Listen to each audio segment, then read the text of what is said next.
ఏవండోయ్ ఈరోజు స్పాంజ్ దోశ లేదా సెట్ దోశ ఈజీగా టేస్టీగా చేసేసుకుందాం. దానికోసం కడిగిన ఒక కప్పు అటుకులు, దానిలో 2 కప్పులు ఉప్మా సూజీ, అదే కప్పుతో ఒక కప్పు పెరుగు, రుచికి సరిపడా ఉప్పు, 2 కప్పుల నీళ్లు, ఒక స్పూన్ సగ్గుబియ్యాన్ని వేసి ఒక గంట బాగా నాననివ్వండి. తర్వాత వాటినన్నిటిని బాగా కలిపి మిక్సీలో స్మూత్ ఫైన్ పేస్ట్‌గా చేసుకొని పక్కన పెట్టుకోండి.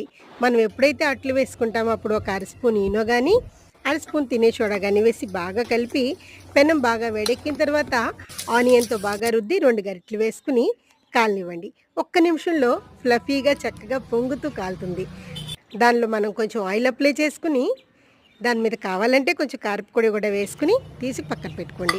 2 సైడ్స్ చక్కగా కాలుతుంది. చాలా ఫ్లఫీగా ఉంటుంది, టేస్టీగా ఉంటుంది. దీనిలో స్వీట్ వేరుశనగ పచ్చడితో తింటే ఇంకా బాగుంటుంది. దాన్ని చేసి నేను అప్లోడ్ చేశాను.